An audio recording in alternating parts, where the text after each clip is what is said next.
Eu estou. Perfeito. Então, gente, vamos começar, né? Vamos falar sobre as atualizações agora de 2023, né? Em especial do MAB, que muita gente já mandou mensagem, todo mundo querendo saber como vai funcionar. E hoje a gente vai colocar aqui alguns esclarecimentos. A Nicivimab, gente, na verdade, ela não é uma vacina, tá? Ela é um anticorpo monoclonal, ou seja, ela já é pronta. A criança ela já recebe essa imunidade no momento da aplicação, sem ter aquela necessidade de esperar os 14 dias como as vacinações normais. Essa estratégia de imunização, ela é voltada para as crianças prematuras e para as crianças com comorbidades. A gente vai falar um pouco sobre o contexto, né, do vírus inicial respiratório aqui no Brasil. Cassiane, alguém com o áudio ligado está um eco, a tua voz está muito baixa. Cassiane, desliga o microfone. Eu não consigo desligar esse microfone. Gente, vamos desligar o microfone. Embaixo tem uma barrinha de tarefa. É só você clicar em cima, onde tem o símbolo do microfone. Conseguiu?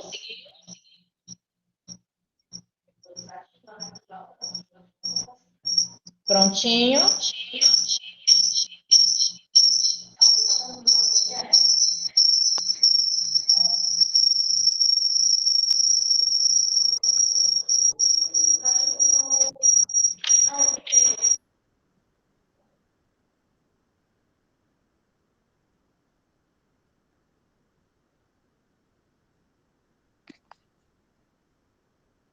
Oi?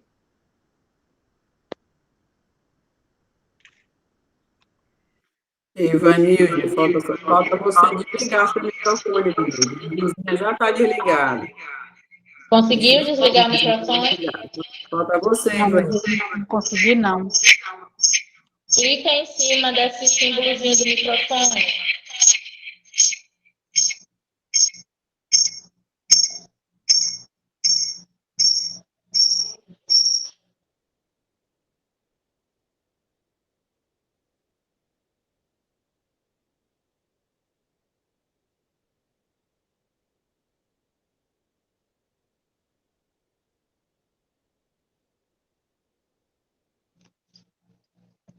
Podemos continuar?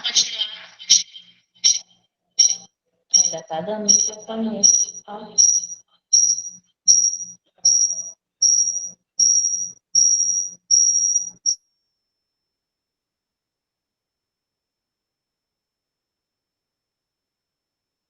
Que horas começa, hein? Fica uma zoada doida e eu falo.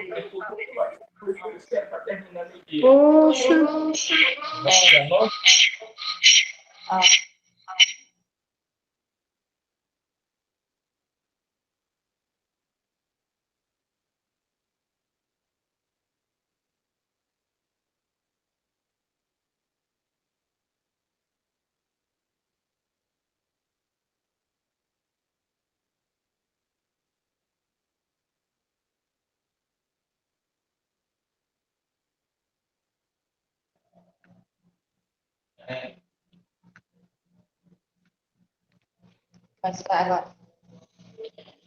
Vamos ver agora se vai dar certo, gente.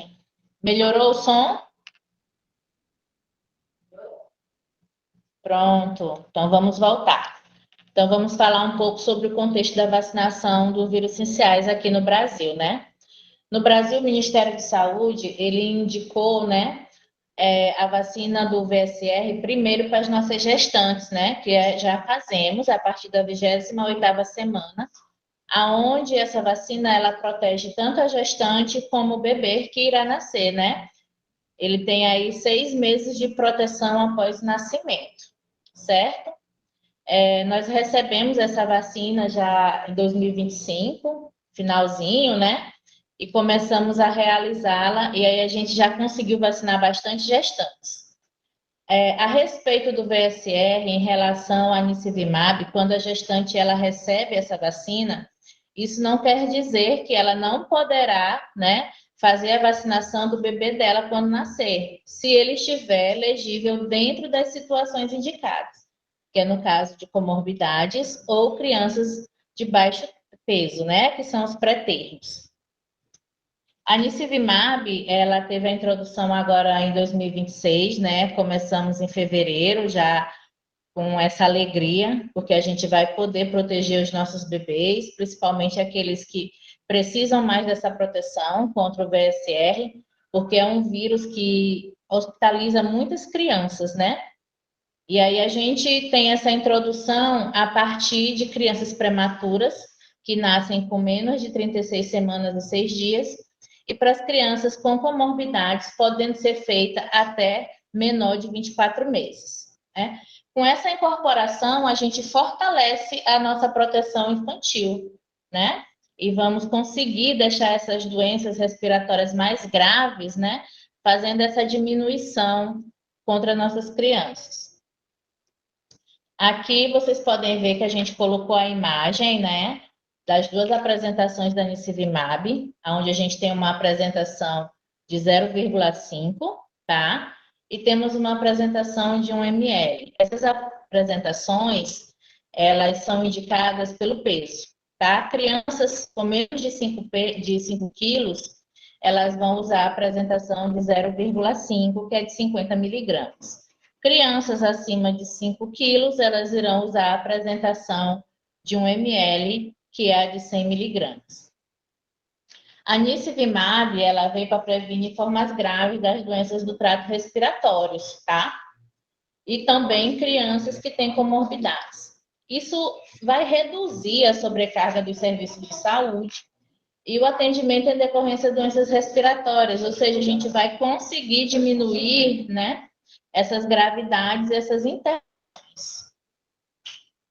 Vocês podem ver aqui do lado, a gente tem um informe técnico, depois a gente pode estar disponibilizando no grupo para todo mundo dar uma olhada, é importante, tudo que a gente coloca lá no grupo, na sala de vacina, tem o Linktree, aonde vocês conseguem visualizar as notas técnicas, as normativas, os informes técnicos. É importante você estar sempre olhando, sempre lendo, sempre se atualizando, porque sempre muda, né? A vacina o tempo todo tem mudanças. E a gente precisa de mudanças para dar um trabalho, né? Colocar para o nosso público algo de qualidade. Aqui a gente tem os polos, né? A Nirsevimab, ela não vai ser distribuída para as APS, elas vão ter polos de referência. Quais são esses polos de referência? A maternidade de alta complexidade do Maranhão, que é o MACMA, né? A antiga Marli Sarney, como conhecida. O Centro de Referência de Imunobiológicos Especiais, que é o CRIER, que fica lá no materno infantil. O Hospital Juvencio Matos, né? E o Hospital Estadual de Alta Complexidade, o Carlos Macieira. Aí, no Carlos Macieira, é uma referência onde ele vai atender somente o público ambulatorial que eles recebem, que são de cardiopatias, tá? Os demais polos, eles vão poder ser referenciados pelas APS nas situações legíveis dessas crianças. Ao lado, a gente tem os horários de funcionamento, né? No MACMA, eles vão realizar a aplicação da Nirsevimab de segunda a sexta, das 8 ao meio-dia. No CRIER, eles vão fazer isso durante o dia todo, né? De segunda a sexta, das 8 às 17 horas. No Juvencio Matos, das 8h30 às 11h. E no Carlos Macieira, das 7 às 11 da manhã. Lembrando que o Carlos Macieira é o único polo onde ele vai atender somente as crianças que fazem tratamento lá, pelo ambulatório. O que é necessário para você encaminhar essas crianças que estão legíveis a receber a Nirsevimab? A documentação necessária é laudo, né, prescrição médica padronizada e comprovante da elegibilidade. A indicação para a segunda sazonalidade, ela é restrita apenas para as crianças com comorbidades, ou seja, as crianças prematuras com menos de 36 semanas e 6 dias, elas vão poder receber a Nirsevimab durante o ano inteiro. Elas terão o ano inteiro para receber. Já as crianças com comorbidades, elas vão fazer a indicação para a segunda sazonalidade, tá?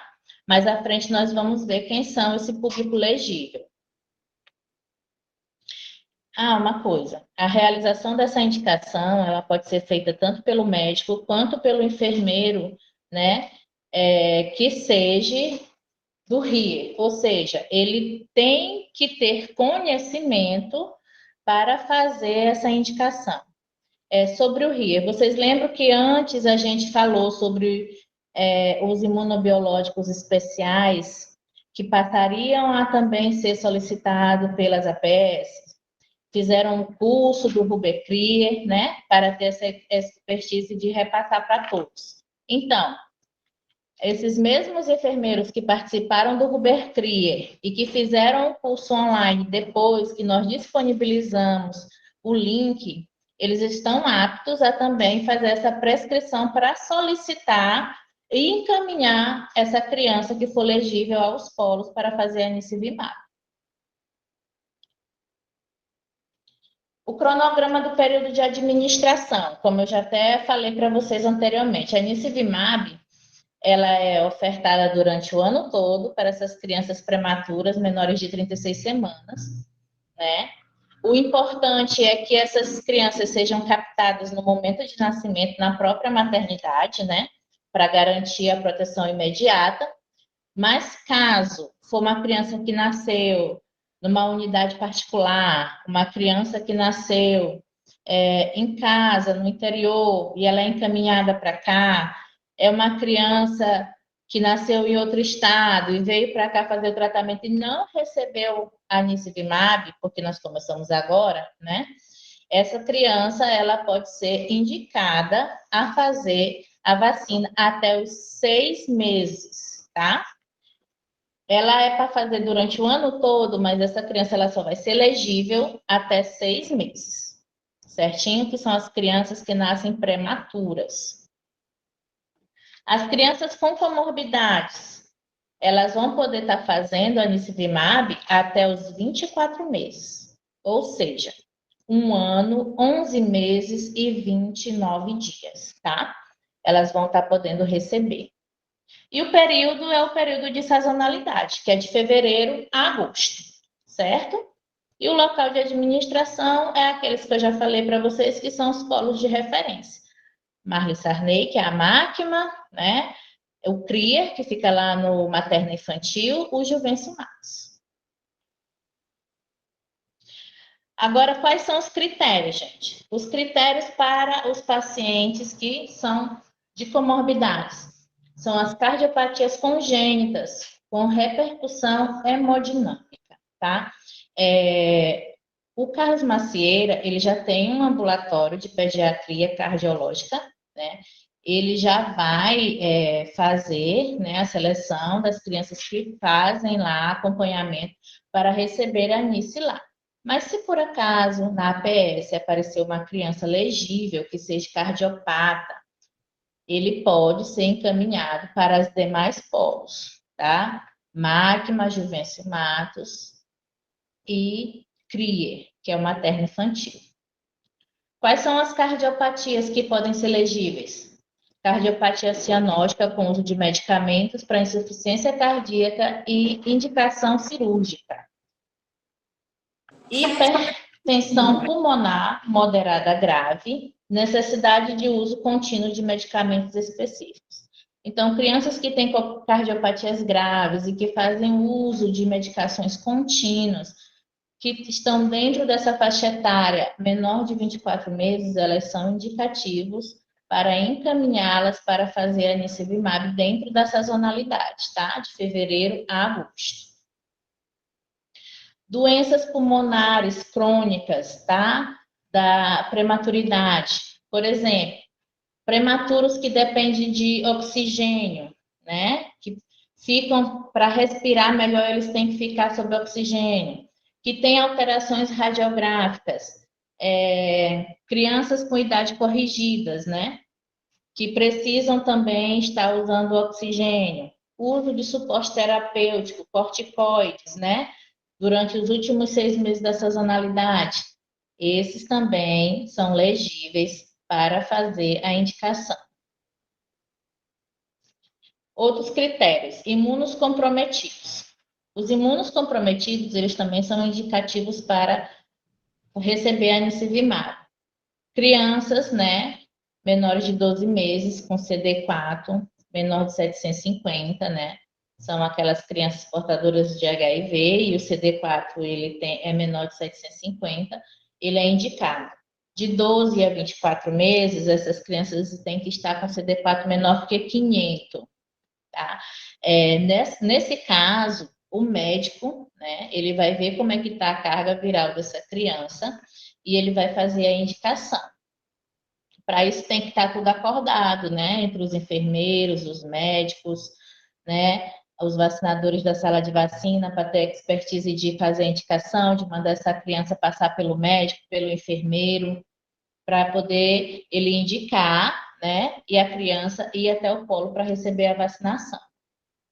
Crianças que nascem com erros inatos, né, graves da imunidade, são aquelas crianças que nascem com as células T e as células B com danificações, ou seja, a imunidade delas é todo o tempo baixa, né?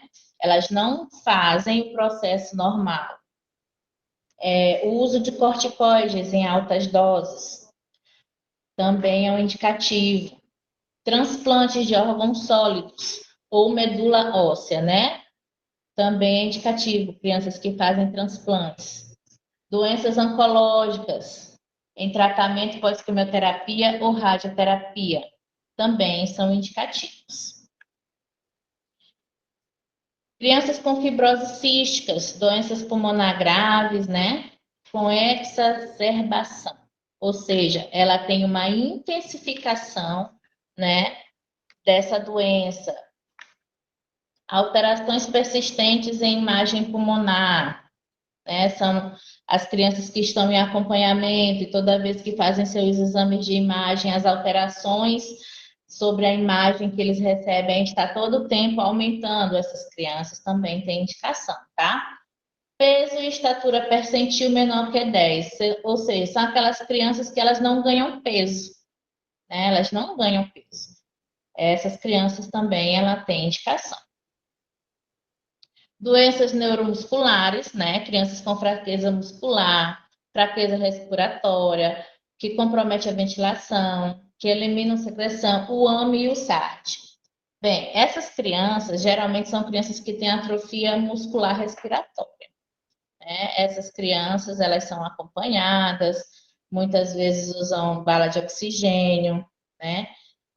As crianças que têm pompa infantil são aquelas crianças que têm flacidez na parte do pulmão, ou seja, o músculo por onde faz a passagem de ar, ele é flácido, então ele não consegue, essa criança ela não consegue ter uma respiração adequada e muitas vezes não consegue ter uma alimentação adequada, aí ela tem perca de peso e necessita de fazer medicações e também uso de oxigênio. Então, essas crianças com doenças neuromusculares graves também recebem anisivimab. Síndrome de Down, tá? Todas as crianças com síndrome de Down inferiores a 24 meses, elas podem também receber anisivimab, é uma indicação. E as anomalias congênitas das vias aéreas e doenças pulmonares graves em crianças de menos de 24 meses, elas também são elegíveis para receber a anisivimab, certo? Bem aqui ele fala que as síndromes de Pierre-Robin e Apert. Que síndromes são essas? São aquelas síndromes com deformações, tá? Tanto do quadro respiratório, quanto do quadro de face. São crianças que nascem com aquela aberturazinha, né? Com queixo pequeno, a fenda de palatina, com os olhinhos mais afastados, muitas das vezes os dedinhos da mão são colados. Então, essas crianças também, elas são elegíveis para receber a anisivimab. A respeito do resgate dessas crianças, né? As crianças nascidas em agosto de 2025, elas deverão ser resgatadas e receber anisivimab durante a sazonalidade, desde que elas tenham inferior a 6 meses no momento da aplicação, certo? Então, quem nasceu em 2025, nasceu prematuro, com menos de 36 semanas e 6 dias, e ainda não tem 6 meses completo, ela pode ser resgatada para receber a Anicivimab. E o público, né, de prematuros e crianças inferior a 24 meses com comorbidades, né, elas também podem ser resgatadas para fazer a Anicivimab. Lembrando que se essas crianças com comorbidades, elas iniciaram, né, a vacinação delas com a Palivizumab, elas não vão poder fazer intercambiabilidade. Elas vão continuar o processo da Palivizumab, tá? Elas não vão passar a fazer a Anicivimab, vão continuar recebendo a Pali. Que é diferente da Palivizumab para a Anicivimab, porque a Anicivimab a gente faz dose única, né? E a Palivizumab a gente faz 5 doses, né? Então, essa criança ela vai ter que dar continuidade com o que ela iniciou. Agora vem a parte bem importante, né? Que é o papel da APS na estratégia da Anicivimab. Qual é o papel de vocês? O papel de vocês vai ser reconhecer esses prematuros, né? Que são menores de 37 semanas, e essas crianças com comorbidades menores de 24 meses. Eles, como falamos antes, são aquelas crianças elegíveis com aquelas comorbidades. Seria muito bom que vocês imprimissem lá a nota técnica, né? Para que vocês tivessem à mãos qual é o público legível, porque muitas das vezes somem a mente, deixar também junto com o enfermeiro, com o médico, tá? Para poderem fazer essa indicação. Conferir essa elegibilidade nas consultas, né, de puericultura durante o pré-natal, que muitas das vezes é um pré-natal de alto risco, né, e também durante as visitas domiciliares. Né, a equipe que visita, o ACS, é importante vocês fazerem essa busca, mais uma busca ativa para vocês. E sempre estar atualizando o registro de listas de nascidos vivos e de crianças de alto risco, tá? É importante que vocês se empenhem nessa parte para que a gente possa cobrir o máximo de crianças que necessitam. A busca ativa, que é a convocação do resgate, o ACS e a equipe, né, da saúde da família, ele pode realizar essa busca ativa na sua região, né? Buscar essas crianças, fazer contato com as famílias que recentemente tiveram bebês, né? Fazer a convocação durante essa sazonalidade, esse nosso período agora de fevereiro a agosto, é o período onde a gente tem mais, né, indulgência do VSR. Então, agora é um ótimo momento para a gente estar fazendo essa busca e trazendo as crianças para que possam receber a Anicivimab. Quais são as orientações, né, em relação à APS perante essa estratégia? Explicar para as famílias, né, que é um anticorpo e não uma vacina, ou seja, a criança, assim que ela toma, ela já está protegida, é imediato. Reforçar a importância de que é uma dose única, né, no pico ou antes da sazonalidade, tá? Que essa criança não vai precisar ficar voltando várias vezes, porque muitas mães, elas referiam que a Palivizumab fazia com que elas voltassem muitas vezes e muitas não voltavam no período certo. E agora nós temos em dose única, né? E orientar sobre a proteção respiratória e sinais de gravidade, tá? Muitas das vezes acontece de uma mãezinha chegar na sala de vacina e às vezes ela não percebe, né, que o bebê ele tem algum problema respiratório. Às vezes ela acha que o bebê está gripado o tempo todo, ou acha que é só uma rinite ou uma sinusite. Muitas das vezes essa mãe não tem um acompanhamento direto, né, com o pediatra. E aí ela vai lá na sala, só naquele momento que a gente fica até triste em saber que é quando é para renovar a questão do Bolsa Família. Então, a gente tem que ter um olhar mais clínico como vacinador nesse momento, referenciar essa mãe para consulta com o enfermeiro ou para consulta com o médico que estiver na unidade naquele momento, né? verificar se essa criança está dentro dos critérios para que possa ser encaminhada, né? E sempre estar visualizando esse tipo de coisa, para que a gente que esteja lá na sala de vacina possamos também fazer esse resgate. Não é só o ACS, não é só a equipe da saúde de família que está nas visitas, mas nós também em sala, tá? Sobre a vigilância e monitoramento, o registro de cobertura do público legível, tá? Essa parte do registro vai ficar com quem vai fazer a administração, no caso, os polos, tá? Mas vocês podem estar fazendo monitoramento, ou seja, aquela família que eu indiquei, né, e ela estava legível a fazer a vacinação, eu posso estar entrando em contato, saber se foram fazer a vacinação do bebê, se deu tudo certo, como é que tá, né? Fazer esse acompanhamento. Sobre as notificações, né? As notificações vocês também podem estar fazendo, que é o famoso ESAV, né? Que muita gente, a gente percebe que ainda não tem o cadastro lá no SUS Notifica. Como a gente já havia falando anteriormente, vocês podem fazer o autocadastro, enviar para a gente o e-mail que vocês fizeram o cadastro para a gente fazer a liberação. O ESAV, gente, não é para punir ninguém. O ESAV é para a gente acompanhar essa criança, esse adulto, esse idoso, essa gestante, em casos de reações pós a vacinação, tá? É necessário esse acompanhamento. A gente percebe que muitos de vocês não fazem o ESAV por medo de retaliação, tá? Mas não é para isso, é para um acompanhamento, para o paciente se sentir seguro, o paciente saber, né, que ele está sendo acompanhado.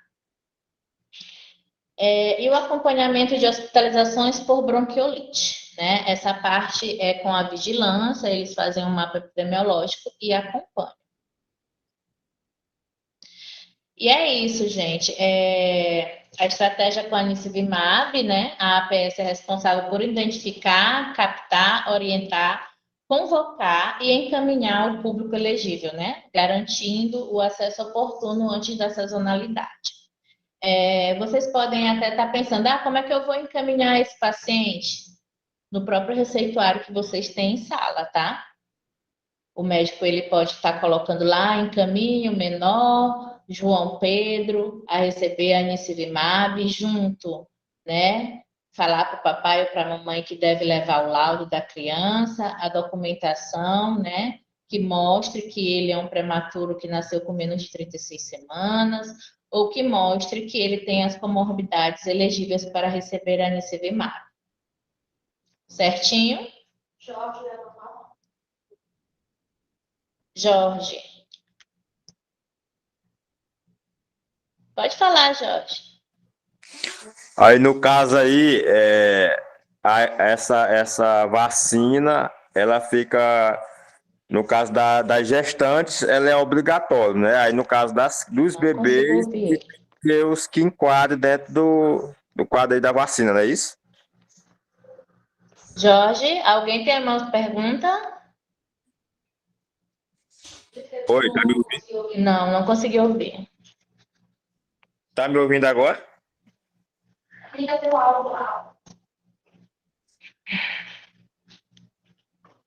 Ativa aí o alto-falante. Pronto. Tá ouvindo? Pronto, consegui te ouvir. Pode repetir para mim? Aí, no caso aí, a vacina, para gestante, ela fica obrigatória, não é isso? E para as crianças, para os bebês, é só para os que se enquadram dentro das especificações da vacina, não é isso? Pronto, a VSR para gestante a gente já tem em sala, correto? Isso, ela tem na UBS, no caso, né? Isso, já tem sala lá na PS. Então, todas as gestantes, a partir da 28ª semana, elas vão receber essa vacinação, tá? Com a VSR. Não é isso? As crianças que nascerem prematuras com menos de 36 semanas e que tiverem comorbidades, né, dentro destas que nós falamos, elas são elegíveis e podem ser encaminhadas para receber a Anicivimab. Ah, mas a mãe, ela tomou anitivimab quando estava gestante. Desculpa, gente, VSR. A mãe tomou a VSR quando estava gestante, mas a criança, ela nasceu prematura. Então Eu ela vou tem que. mandar essa criança para fazer anicivimab? Sim. Não Certo, impede que ela faça anicivimab, tá? Mesmo que a mãe tenha feito durante a gestação. tá certo, tá certo. Mais alguém?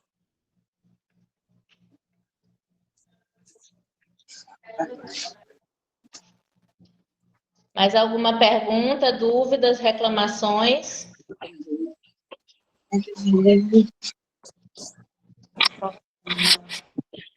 Gente, então vamos assinar a frequência. Todo mundo que assinou a frequência? Bom dia. Bom dia. Oi. Oi, Soraya. Oi, meu bem, tudo bom? A Tudo. pergunta é a seguinte: a via de administração intramuscular, vasto lateral da coxa, é isso? Qual é a via de administração e qual o Sabe como é peso? que eu vou sair daqui para mim? Para a minha imagem sumir da tela, ficar só ouvindo. Eu Leva não minha entendi imagem da muito tela, bem. ficar Você só quer ouvindo. saber? Oi. Isso aqui, ó. A via de administração, o local e o peso. Pronto. Via de administração ela vai ser intramuscular, tá? Local é vasto lateral. Oi, eu não As assinei a crianças, elas frequência. o peso ele vai ser indicado pela miligrama, por exemplo, da vacina. Se a criança tiver menos de 5 quilos, ela vai fazer anicivimab de 50 miligramas, que é 0,5 volume. Se a criança tiver mais de 5 quilos, ela vai usar a vacina de 100 miligramas, que é 1 ml o volume. Ok, Mas nesse obrigada. caso, as APS elas não irão administrar anicivimab. Quem vai administrar é o polo. A APS ela vai só fazer a indicação.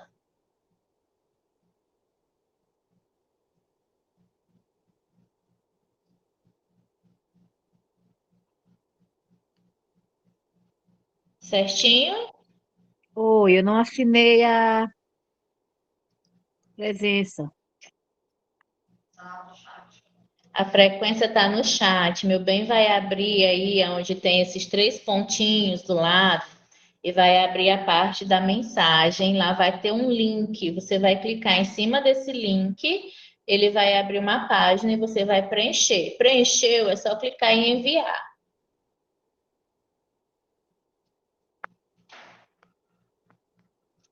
Pode ser quando terminar ou tem que ser agora? Você pode assinar agora. Ok, obrigada. Nada.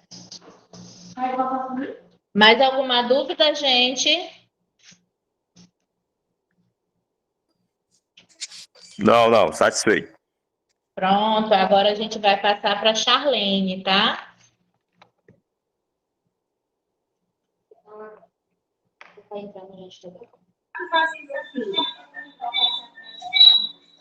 Usa que está atrás de adolescente. Então fica atrás dos adolescentes.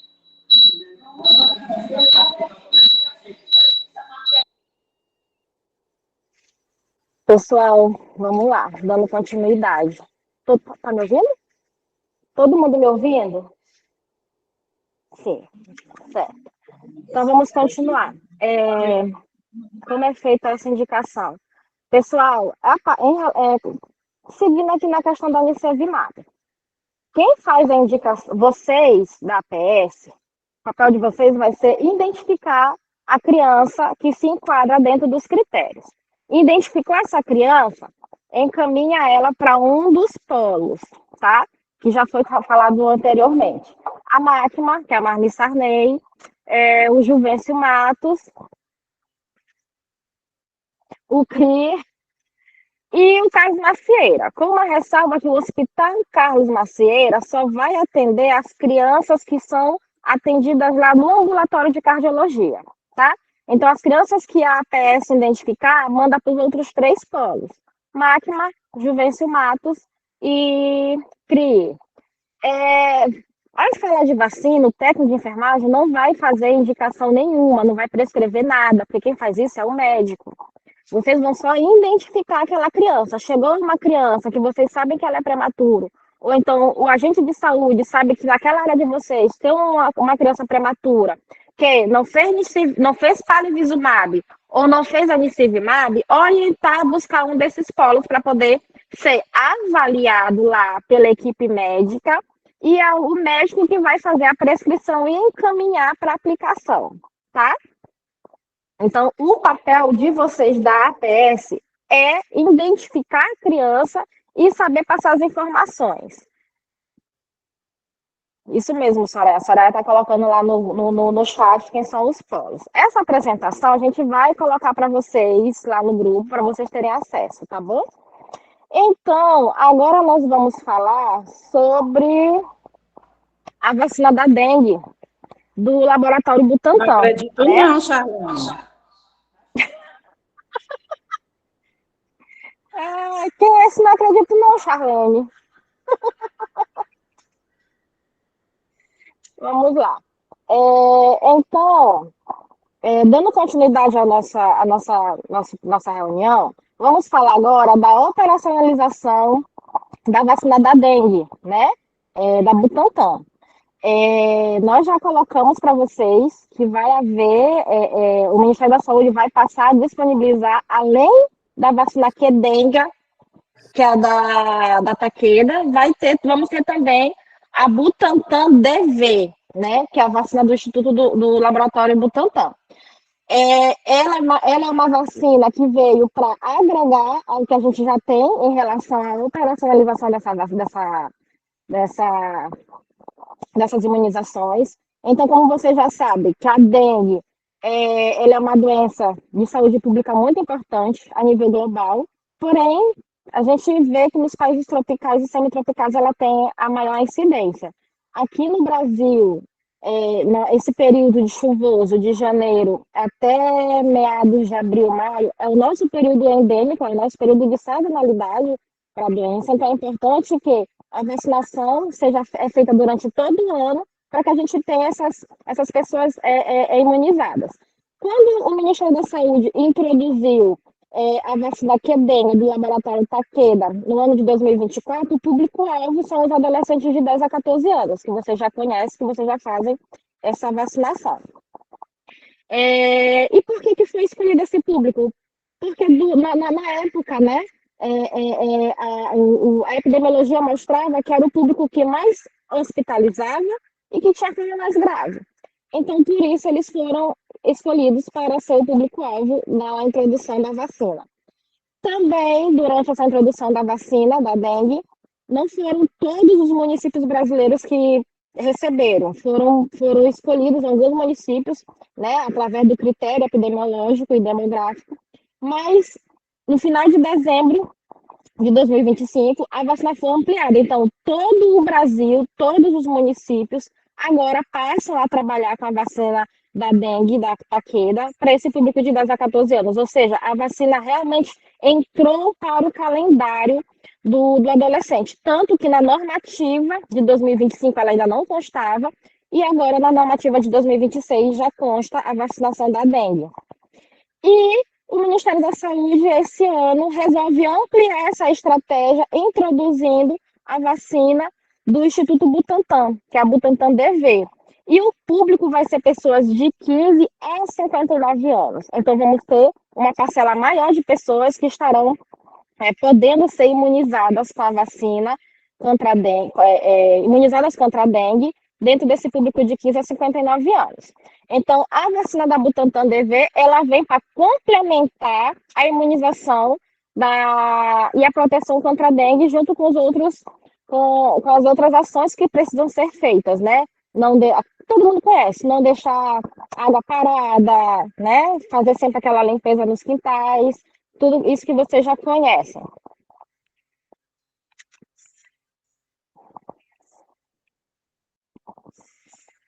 Tu vai anotando aí as perguntas que já a gente vai respondendo. Tá.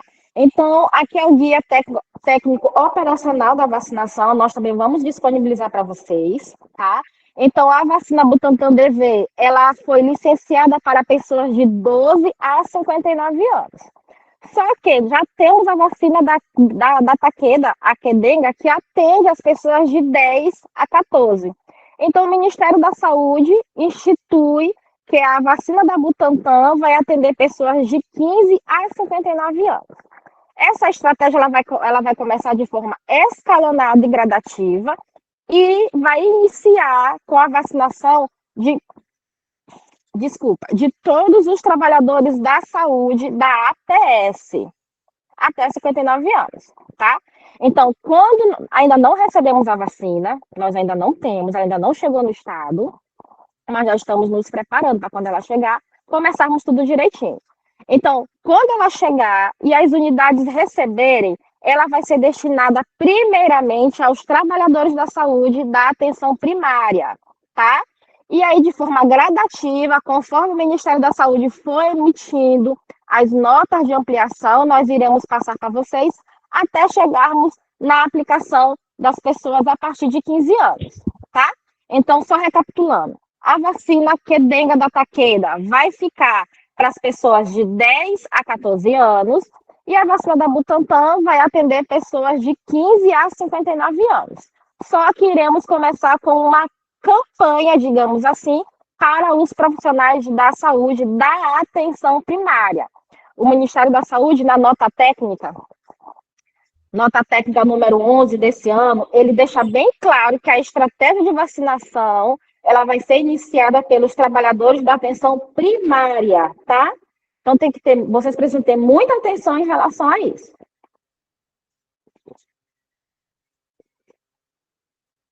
Então, quem são esses trabalhadores da atenção primária que vão poder estar recebendo a dose única da vacina Butantan DV, que é a vacina da dengue do Instituto Butantan?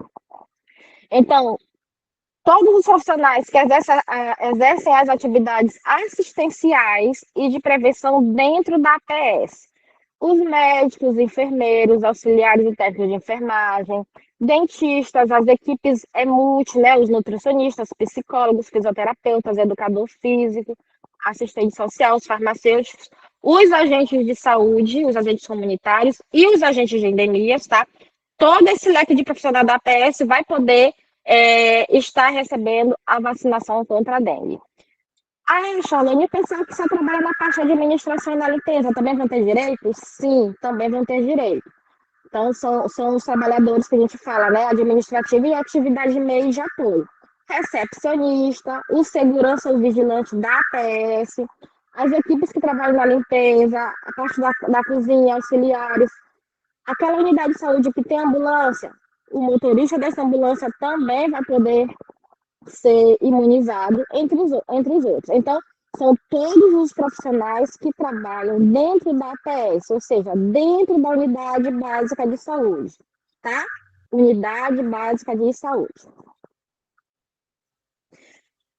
Aqui eu trago para vocês as características das duas vacinas. Aqui é da Kedenga, que vocês já estão trabalhando, né?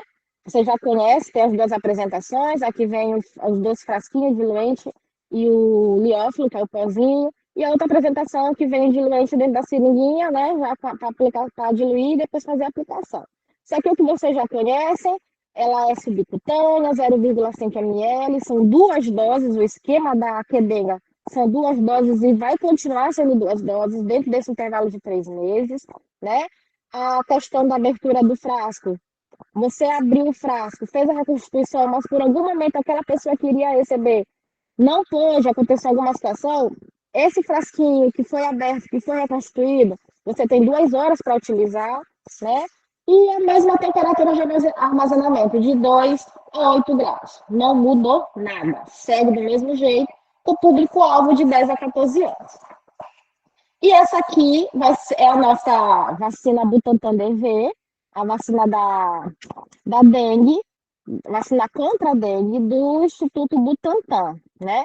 O público-alvo vai ser de 15 a 59 anos, tá?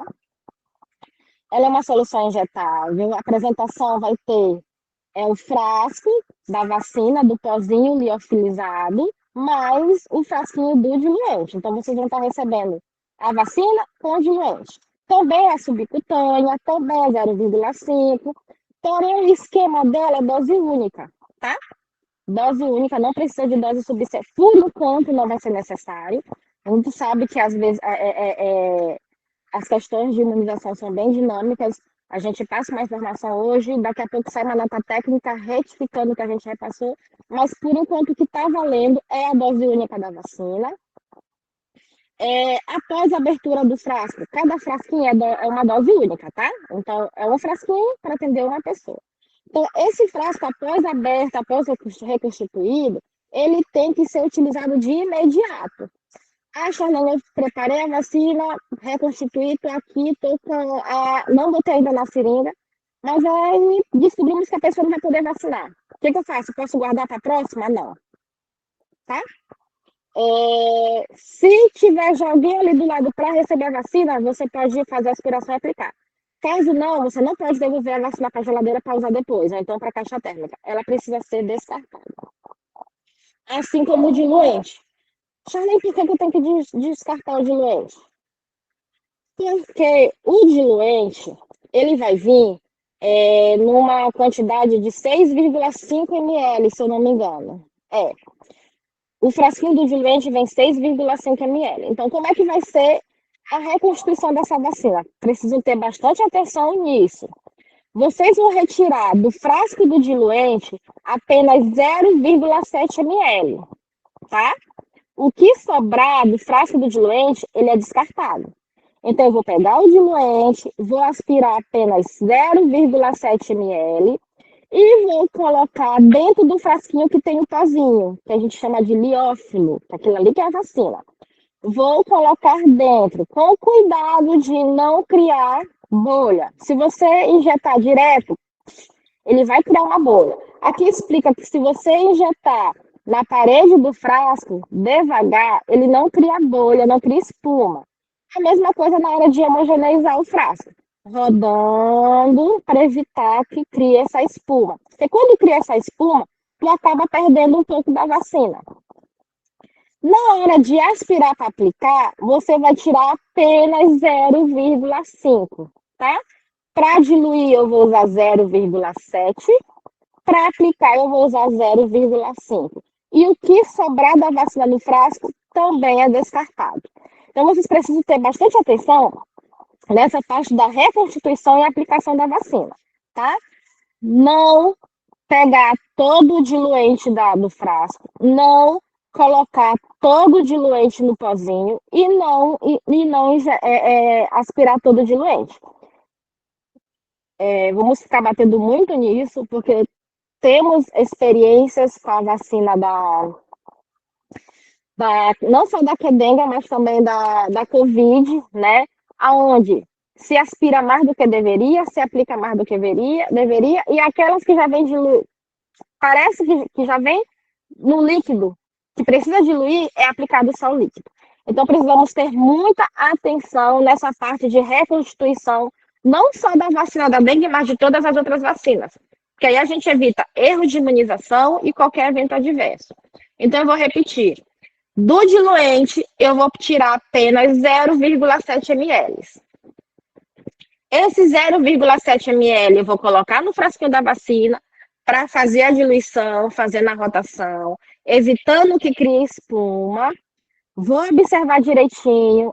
O líquido ele é límpido, tá? Se tiver de cor diferente, se tiver algum negocinho pretinho, qualquer coisa que você observar que não esteja límpido, não utilizar, tá? Nos notificar, porque a gente precisa fazer a notificação desse frasco que tem alguma problemática. Depois que tiver tudo ok, bem diluído, eu vou aspirar para aplicar somente 0,5.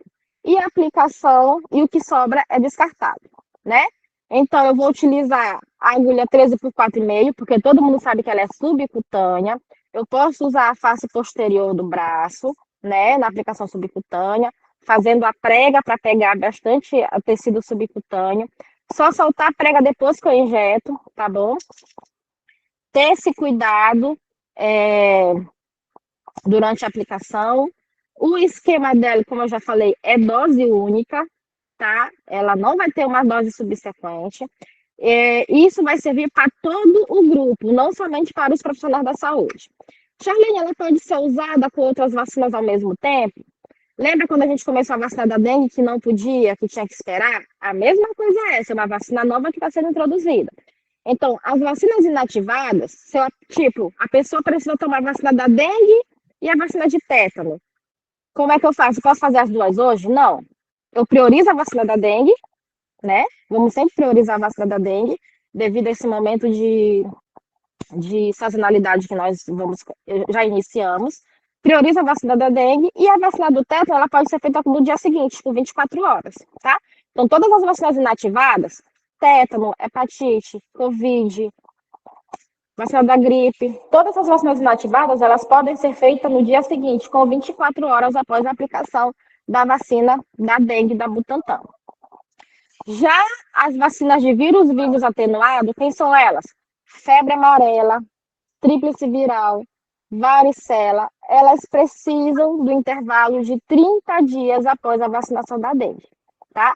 Então, bastante atenção em relação a isso. A vacina da dengue, da Butantan DV, a aplicação é ela sozinha, mas se tiver outras vacinas para serem feitas, precisa ser feito o aprazamento. As vacinas inativadas para o dia seguinte, 24 horas já pode fazer a aplicação, e as vacinas de vírus vivos atenuados com 30 dias. Outra coisa importante, não se faz intercambiabilidade, tipo, Charlene, a pessoa tomou a vacina da Takeda, eu posso fazer a da Butantan agora? Não. Quem iniciou com a vacina da Takeda, termina com a vacina da Takeda, tá? Fazendo o seu esquema de 2 doses. Precauções e contraindicações. O que eu já falei, a intercambiabilidade que não pode. E as precauções, a doença febril, vocês sabem, né, que não se vacina ninguém que esteja com febre. A gente adia esse momento para quando esse quadro for estabelecido. Pessoas que tiveram dengue têm que aguardar pelo menos 6 meses da recuperação para poder tomar essa vacina, tá? Então, é bom perguntar, você teve dengue recentemente? Eu tive tanto tempo. Já tem 6 meses? Tem, eu vacino. Se não tem que esperar fazer os 6 meses para poder vacinar. É uma orientação que tem no informe técnico. Pessoas que tiveram febre amarela, chikungunya, zika, devem aguardar pelo menos 30 dias. Então, é extremamente importante fazer aquela triagem do usuário que vai tomar vacina. Não somente vacina da dengue, mas todas as vacinas é extremamente importante para a segurança vacinal fazer essa triagem. Pessoas com condições crônicas médicas. É sempre bom avaliar, pedir avaliação médica, né? Para poder ver o risco e benefício para estar tomando a vacina. Problemas de coagulação, ter o cuidado da aplicação, né? Para evitar sangramento. Reação de estresse à vacina. A gente sabe que tem algumas pessoas que têm medo de agulha, não é medo da vacina também, é medo da agulha em si, e passam mal, podem desmaiar. Então é importante fazer a vacinação dessas pessoas de forma que ela fique segura, ou seja, sentada. Faz a vacina, espera uns minutinhos para poder liberar. Mulheres com potencial para engravidar. Tipo, é uma mulher de idade fértil, ela está pensando em engravidar, é sempre bom orientar que, após a vacina, ela precisa esperar pelo menos 1 mês para começar a tentar a gravidez dela. Contraindicação, outra contraindicação, além da intercambiabilidade. Indivíduos menores de 12 anos não podem ser vacinados com a vacina da Butantan DV e nem pessoas de 60 anos a mais também não podem ser vacinadas com a Butantan DV. Se por acaso isso acontecer, precisamos fazer notificação para fazer o acompanhamento desse indivíduo. Pessoas com imunodeficiência congênita ou adquirida, incluindo aquelas recebendo terapias imunossupressoras, também não podem receber, tá? HIV, pessoas com quimioterapia, não podem receber a vacina. Indivíduos com HIV eu já falei. E gestantes. Gestantes em qualquer idade gestacional não podem receber nenhuma vacina de vírus vivo, vocês sabem disso. E mulheres que estejam amamentando também não pode. Se, por um acaso, a mulher que está amamentando for vacinada, é aquela história que você já conhece, suspender por 15 dias a amamentação.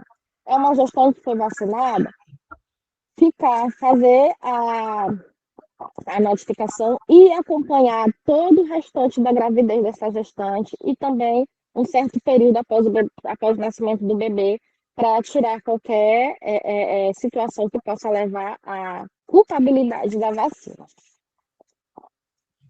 Aqui é o que eu já falei para vocês. Em situação de uma mulher que está amamentando, crianças com até 6 meses de idade, ou seja, aquela amamentação que está exclusiva, se ela vacinar, essa amamentação precisa ser suspensa por 15 dias e é importante orientar ela a buscar o banco de leite, né, para essa criança não ficar desassistida. E a questão da gestante, né, que se for vacinada, ela precisa ser acompanhada até a criança completar os seus primeiros 6 meses de vida para tirar qualquer situação em relação à vacinação inadvertida. E é aquilo que a gente vai estar sempre falando, né? O monitoramento da segurança da vacina, fazer a questão das notificações dos ESAVs. A gente tem observado que as pessoas têm medo de notificar a ESAV.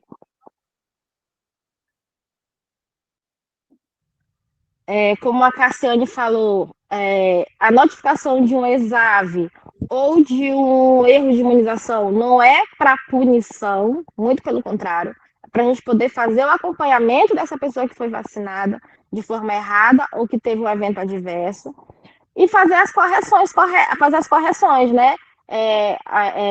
Reforçar as orientações junto àquele profissional que causou essa situação.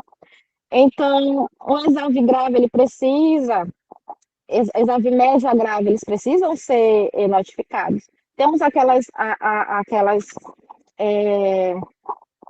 situações que são esperadas para vacinação, é uma febre baixa, é uma dor no local, é um vermelhidão, são situações que são esperadas, mas aquelas coisas que são muito exacerbadas precisam ser notificadas, principalmente essas que precisam de hospitalização da pessoa, né?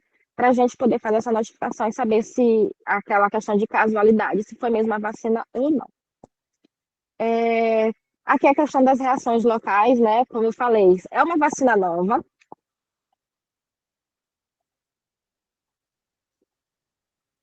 É uma vacina nova, de um laboratório novo, que está sendo introduzida no calendário, que protege contra os 4 tipos da dengue, assim como da taquida.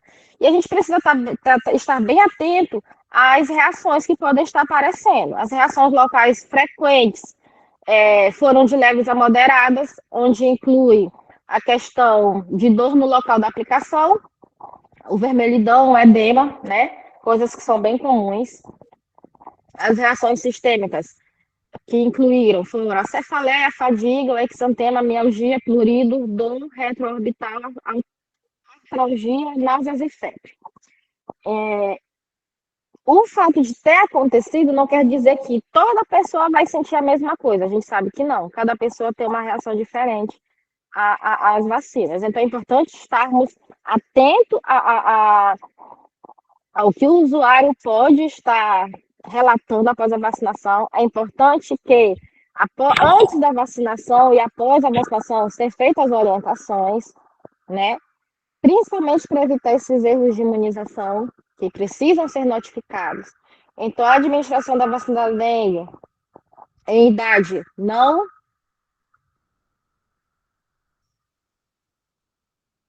O que aconteceu?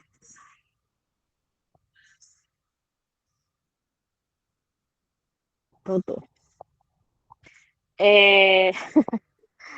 Aí começa a apertar onde não deve.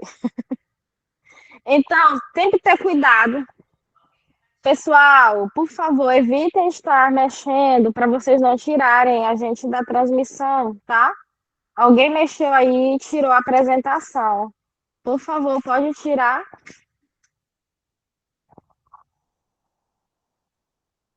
Obrigada. Então, os erros de imunização são eventos evitáveis decorrentes de falhas. Então, é muito importante a gente ter bastante atenção no momento que está fazendo a triagem dessa pessoa que vai receber a vacina, ter certeza que aquela vacina que eu peguei para preparar é a que ela precisa realmente tomar, né? A dosagem, a faixa etária, o local da aplicação, para a gente evitar essas situações.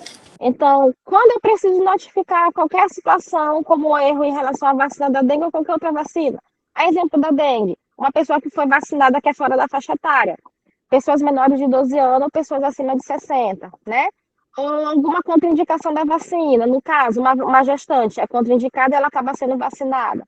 Vacina utilizada vencida, precisamos ter muita atenção, estar sempre olhando os prazos de validade das nossas vacinas. Vocês fazem inventário semanalmente, e quando se faz o inventário semanalmente, não é só para conferir quantas vacinas eu tenho ali dentro da minha geladeira, não.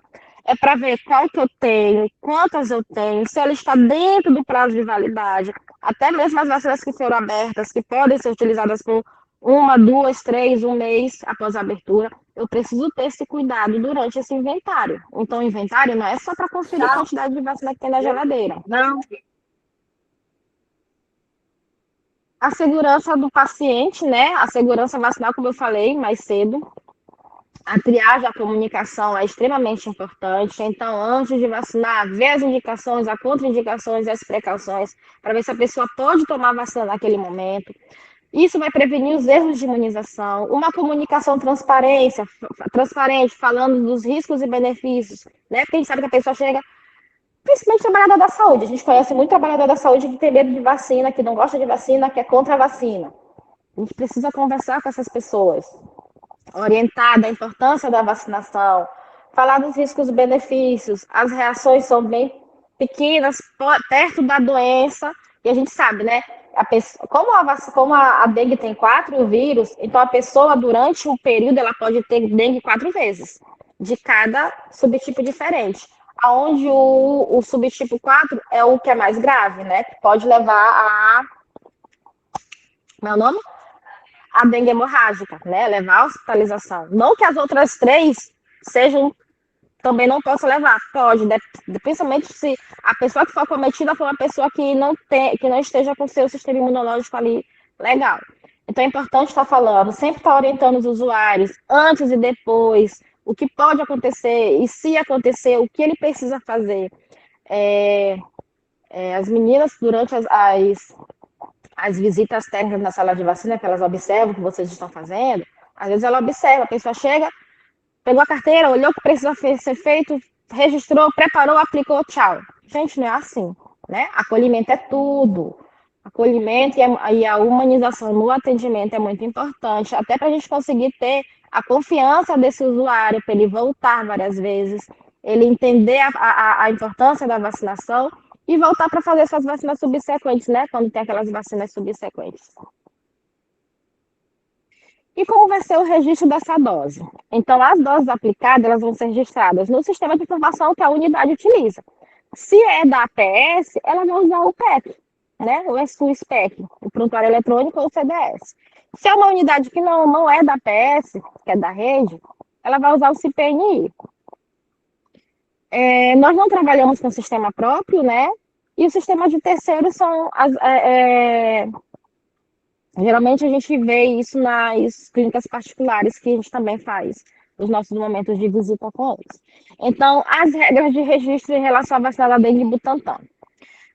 Vai estar lá o nome da vacina dengue 1, 2, 3, 4 atenuada, né? Como vacina dengue. A sigla vai ser DNG.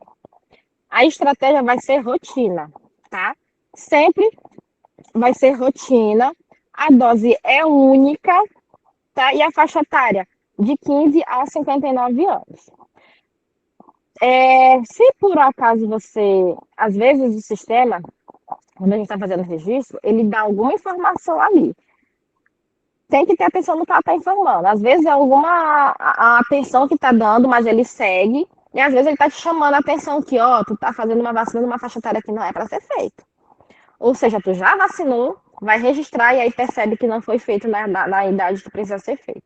Então, precisamos ter muito cuidado também no registro correto, porque o registro correto da vacina tem impacto positivo. Se você registra de forma errada, Nosso impacto negativo é que ela não sobe para a cobertura vacinal. E aí a gente está sempre correndo atrás dessas melhorias das nossas coberturas vacinais.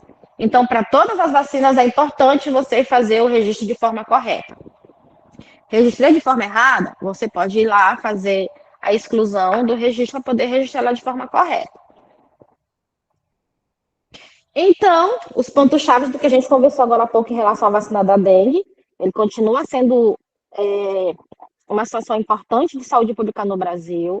A nova vacina, ela amplia a estratégia de prevenção, ou seja, vamos ter um público maior para atender, para vacinar, além dos adolescentes de 10 a 14 anos Takeda. Vamos ter pessoas de 15 a 59 anos recebendo a dose única com a Butantan DV, sendo que vamos iniciar com os profissionais da saúde. Quando for para fazer o outro público, a gente vai estar sempre avisando vocês, então vamos ter muito cuidado com as informações, tá?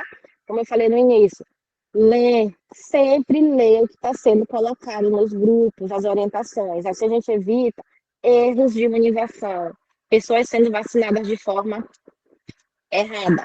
E tivemos essa situação logo quando a gente colocou a informação no grupo, né? Não leram direitinho, não prestaram atenção e vacinaram com o que não deveria ser vacinado. Sempre ter atenção na questão da indicação e esquema que segue, né? Que a gente deve seguir as orientações do Ministério da Saúde, o papel fundamental de vocês na sala de vacina para o sucesso da estratégia. Então, se vocês seguirem de forma correta todas as orientações, vamos ter sucesso nessa estratégia.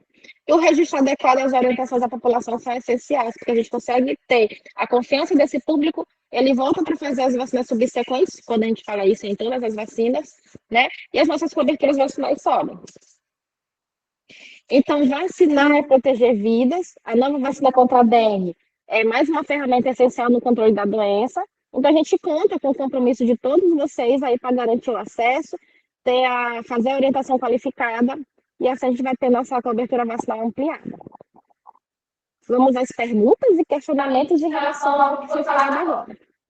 A gente tem algumas perguntas. O CS Gapara perguntou a partir de quando vai iniciar a vacinação com a Butantan. Como eu falei lá no início, a gente ainda não recebeu. Estamos aguardando receber. A partir do momento que a unidade receber as doses, já pode fazer a aplicação do público da APS. A Maria Emília ela quer saber se tem alguma contraindicação da vacina. Quais são as contraindicações? Vamos lá. Repetindo as contraindicações. Gestantes, não pode tomar. Mulheres que estão amamentando, crianças até 6 meses de idade, não pode tomar. Pessoas imunocomprometidas não podem.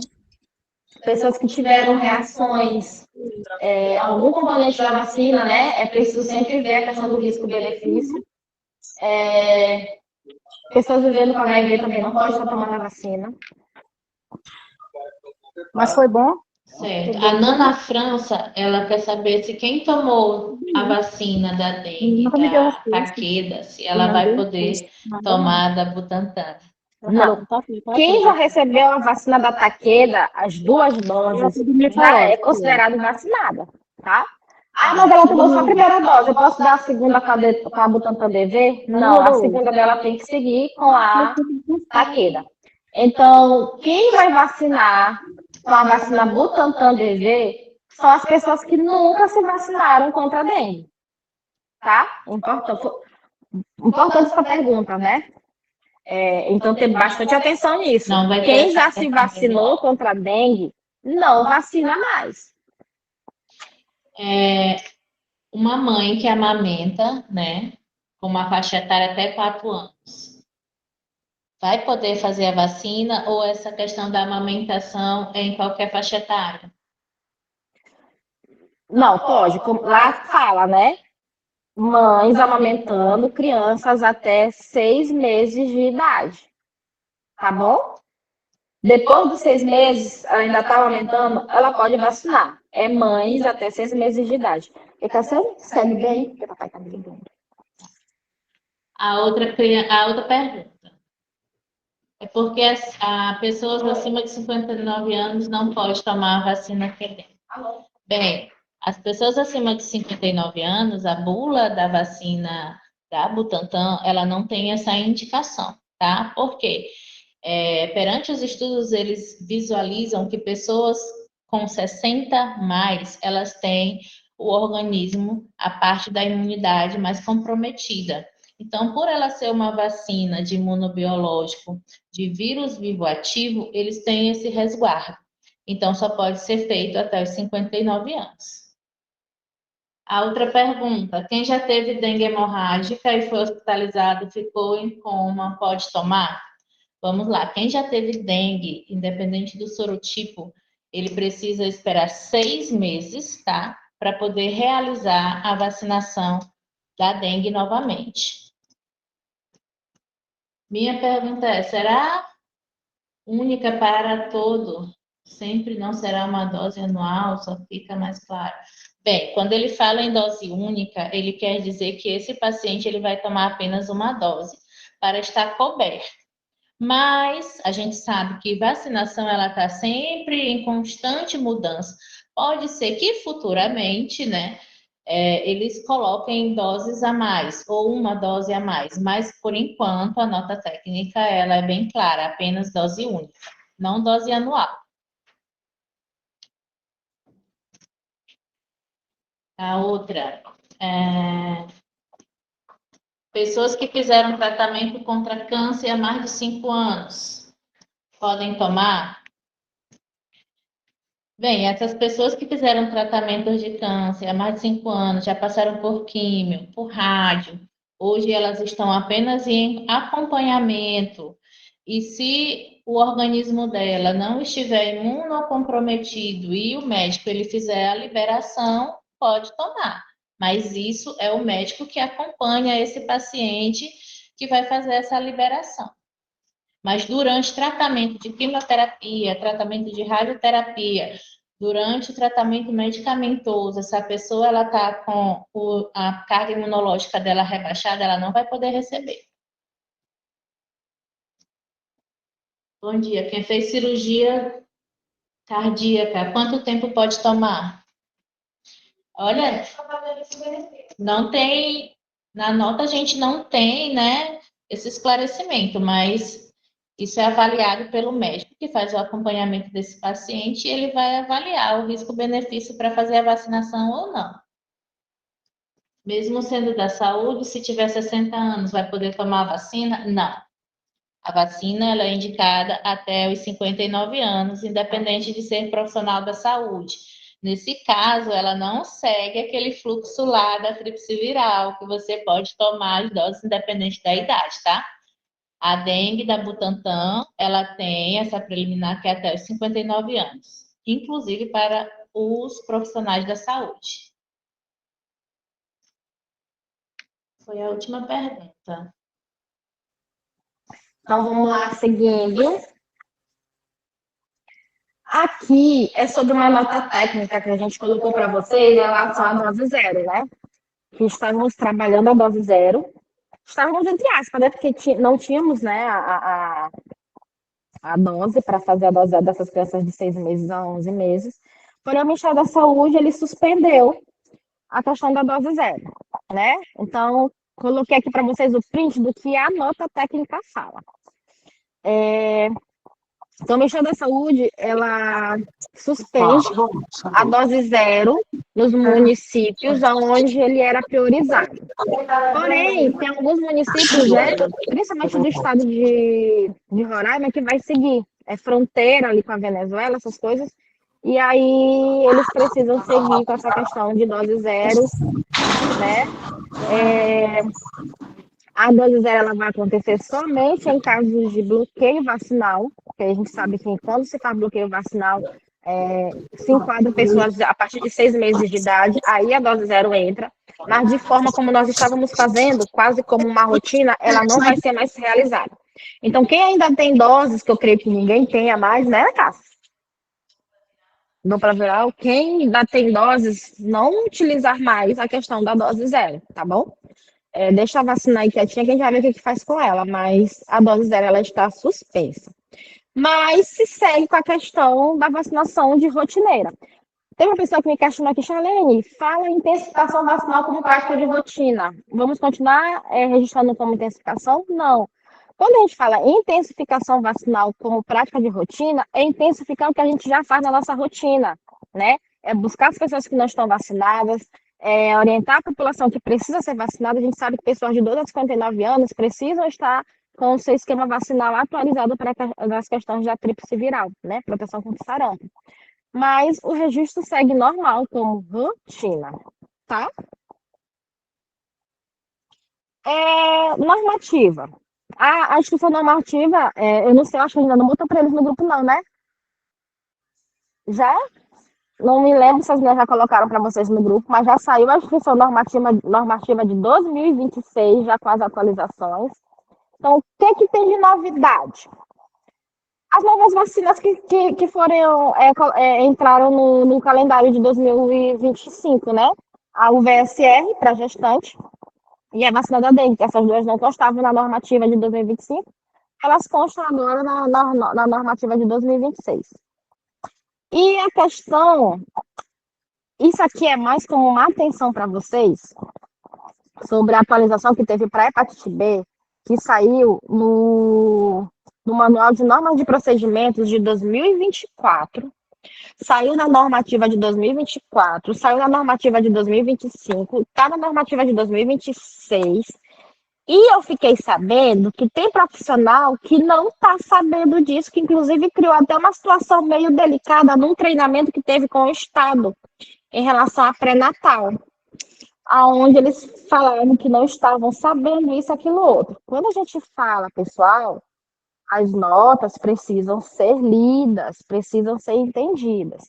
Então, a revacinação em relação à hepatite B, ela não é mais indicada de forma rotineira. Isso está desde 2024. Ela está na normativa de 2024, está na normativa de 2025, está na normativa de 2026, tá? Então, uma pessoa... Vamos lá. Eu não sou trabalhadora da saúde. Fiz minha titulação, não deu reagente para hepatite B. E eu já fiz meu esquema de 3 doses. Eu vou me revacinar? Não, tá?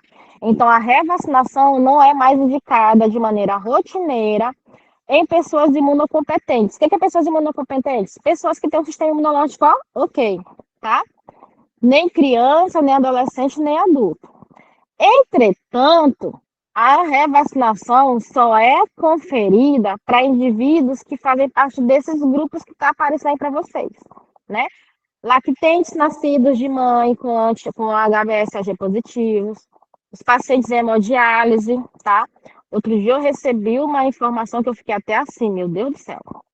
Uma pessoa me questionando a questão das 4 doses, né?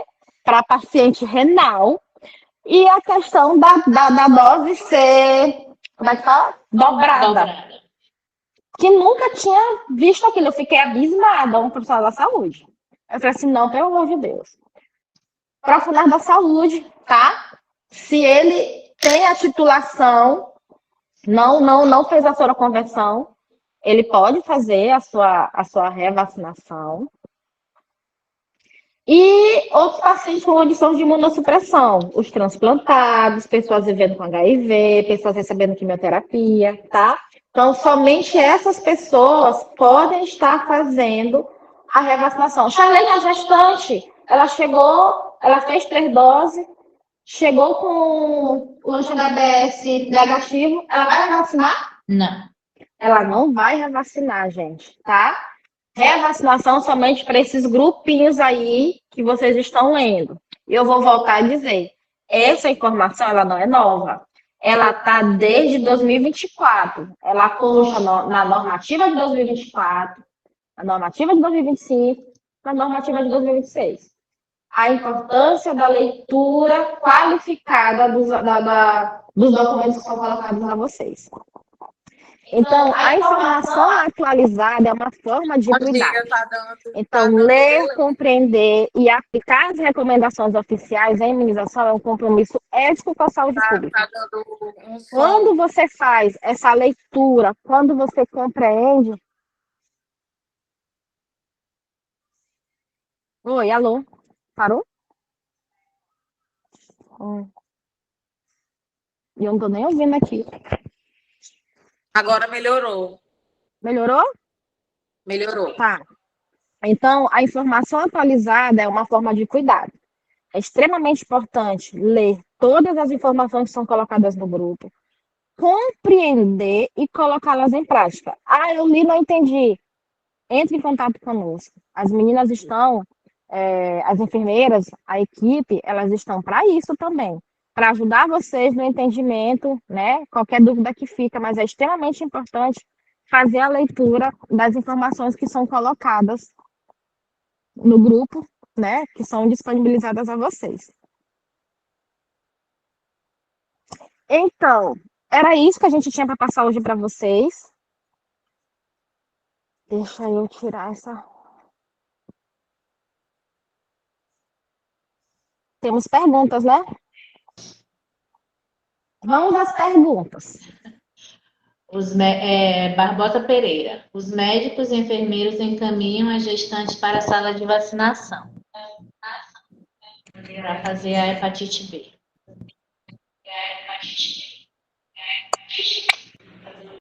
Tá dando retorno. A Barbosa Pereira, ela quer saber. Então, nesse caso, gente, vocês vão ter que orientar, né, a equipe por inteiro, tanto as enfermeiras que fazem o acompanhamento das gestantes, como o médico, que isso está pertinente na nota técnica, na normativa, no manual de normas e procedimentos de imunização. Pessoas consideradas imunocompetentes, elas não vão fazer a revacinação de hepatite B, por mais que a titulação delas estiverem abaixo de 10. Por quê? Porque eles entendem que essas pessoas já fizeram, né, a hepatite B lá na infância, depois fizeram na juventude, depois fizeram na gravidez, por mais não sendo ela a primeira. Então, por mais que a titulação ela não apareça, né, mais do que 10 no exame, isso não quer dizer que ela não esteja protegida. Por isso que eles classificam aqueles grupos que somente quem está mais suscetível ao vírus vai poder fazer a revacinação, que é o caso, né, de crianças de mães lactantes de mães que tiveram ou que têm a doença, né, pessoas imunocomprometidas, pessoas que fazem hemodiálise e os profissionais de saúde.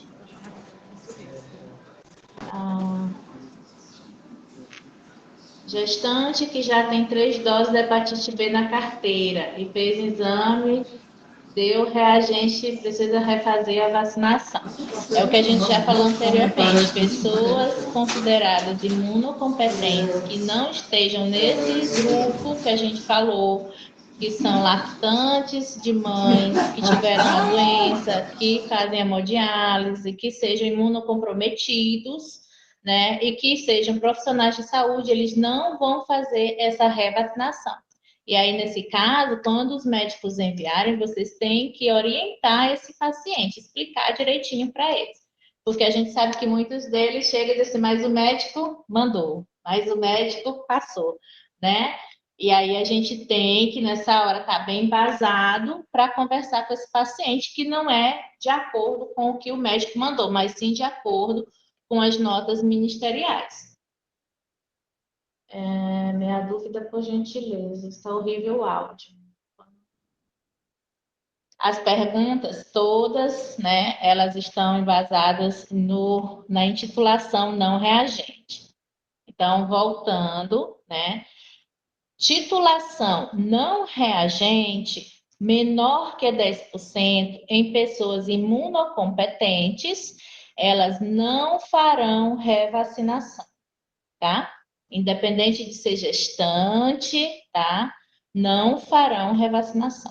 Somente para lactantes de mães positivo para hepatite B, pessoas que fazem hemodiálise, pessoas imunodepressivas e profissional da saúde.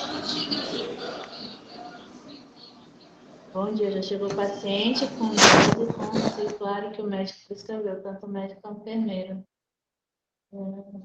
Vai chegar muito ainda, viu, gente? Muitos. Vai chegar muita gente ainda sendo encaminhada, até porque é algo que é feito frequente na hora que o médico ele verifica que o anti-HBsAg está menor que 10%, eles fazem essa prescrição para fazer uma revacinação. E não é feito, assim como não é feito também dose de reforço, tá? Porque muitas das vezes a gente recebe também lá uma prescrição para fazer uma dose de reforço para o paciente. Não vai ser feito nem a revacinação para os imunoscompetentes e nem reforço. As perguntas é só essa. A gestante que faz pré-natal no particular, assim, a precisar na carteira de crianças são válidas para a gestante mesmo sem lote?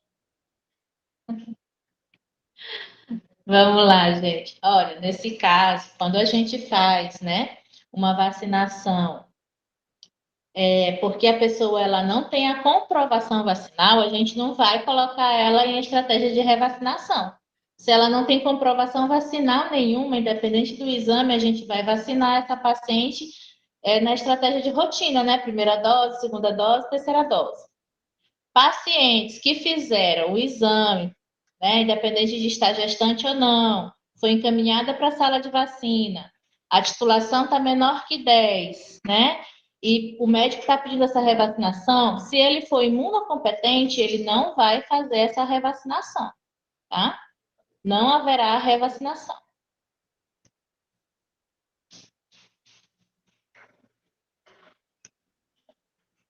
Quando a pessoa não sabe se vacinou contra a hepatite B e perdeu a carteira, mesmo assim não pode vacinar?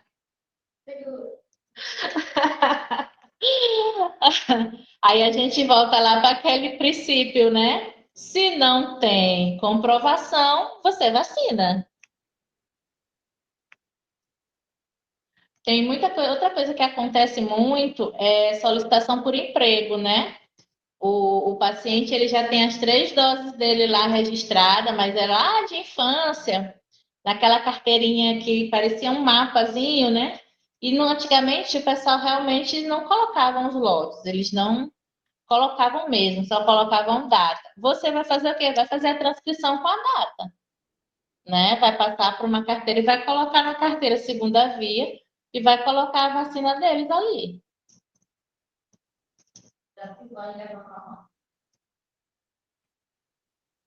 Jacivânia.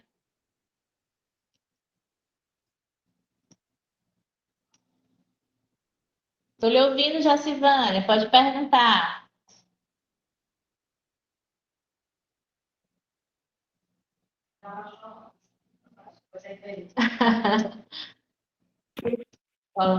Oi. Foi um probleminha que deu aqui. Nesse Certo. caso, quando eu não tinha a número, não foi dado não foi colocado ou aliás, foi colocado na minha data de vacinação da hepatite, só a data. Falhou o áudio, eu não te entendi. Você é profissional de saúde? É, né?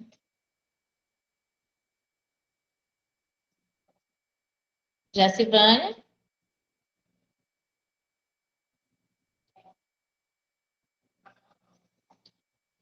Eu não entendi direito a pergunta, mas eu vou me embasar na última fala dela, que ela disse que não foi colocado lote, só data. Como profissional de saúde, se você fizer o exame da intitulação e for menor que 10, você pode vacinar, você pode revacinar, porque você vai estar enquadrado nos grupos que podem fazer a revacinação. Quem é que não pode, gente, fazer essa revacinação? Mais uma vez, pessoas imunocompetentes, ou seja, a população considerada geral, comum, né? Que não precisa fazer, né? Saudável. Esses não vão precisar fazer a revacinação. Mas as pessoas expostas ao risco, né? Pessoas que estão fazendo parte do grupo de imunocompetentes, esses vão revacinar. A gente vai colocar disponibilizar o slide, tá? Lá no Liquidrim, na sala de vacinas, né, no WhatsApp, também vai disponibilizar a normativa. Lá já está disponibilizado o manual de normas e procedimentos de imunização, que sobre a revacinação da hepatite B, fala lá na página 182 a 184, vocês podem estar olhando também. Na normativa 2026 também vai estar lá constando. E também tem a nota técnica, a gente está tudo lá na sala de vacina, no Linktree, é só vocês acessarem. Quando vocês abrirem o grupo do sala de vacina, é só clicar em cima, vai ter o nomezinho assim com o Zé Gotinha do lado, Linktree. É só clicar lá e vai aparecer todas as notas que a gente coloca.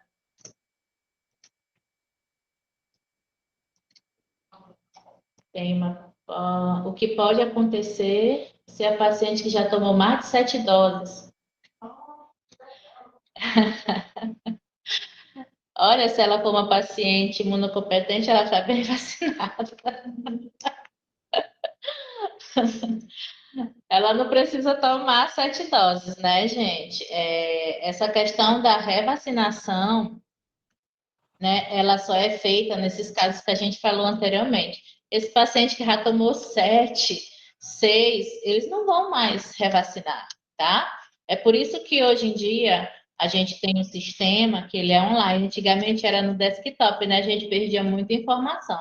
Mas hoje em dia é online. Então, todas essas vacinas, elas precisam ser registradas. Porque no momento que o paciente chega na sala, se ele não tiver a carteirinha em mãos, você pode estar pesquisando no sistema, tá? Tanto no PEC quanto no SIPNI. Vocês podem pesquisar para ver se esse paciente tem as vacinas lá registradas. Assim como podem estar indicando o paciente também baixar o aplicativo da carteirinha digital e eles acompanharem a vacina deles por lá, tá? Porque geralmente eles perdem mesmo essa carteira de papel. Soraya, solicita as notas para RT da unidade em que você... Chay. A penta... Quem?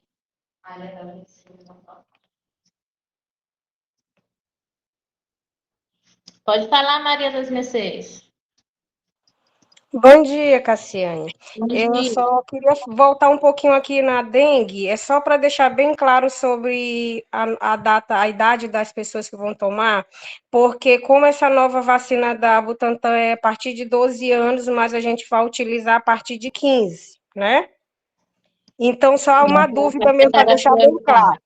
Isso, se chegar a criança, mesmo que ainda não tenha feito nenhuma dose de 12 a 14 anos, a gente não faz uma dose única dessa da Butantan, a gente vai continuar com a Quedenga. Exatamente. Tá certo. Era Muito essa a bom, dúvida. parabéns. Certíssimo. Muito pertinente não chegou nem a ser uma dúvida, né? Mas uma complementação que a Maria das Mercedes fez. É exatamente isso. De 10 a 14 anos, a vacina da dengue é a Takeda. De 15 a 59 anos, vai ser a da Butantan. Sendo que agora vai vacinar somente quem é trabalhador da saúde da APS. Certo? Só vou vacinar outros grupos que não sejam da APS, que não sejam trabalhador da saúde, quando nós informarmos para vocês que é para começar. Pronto. Teve uma aqui que é sobre a penta, né? Alguém perguntou se a hepatite B ela está incluída na penta. Sim. A criança, ela faz a hepatite B ao nascer, né? Até os primeiros 30 dias. E depois ela vai fazer 3 doses dentro da penta, tá? A penta inclui hepatite B.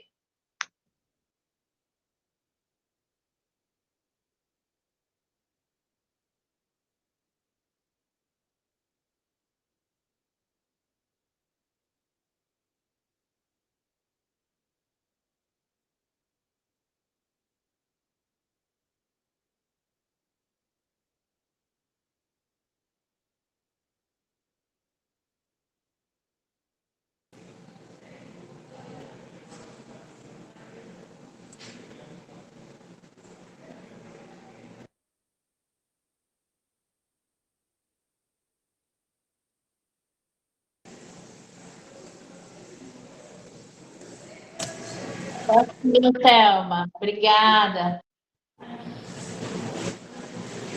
Então, pessoal, eu acho que é isso, tá? Obrigada pela participação de vocês. À tarde estaremos novamente com o mesmo conteúdo.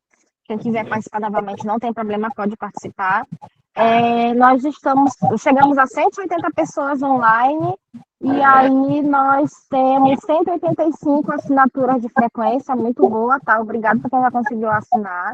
Eu espero que esse momento tenha sido proveitoso a todos. Estamos à disposição sempre que vocês precisarem.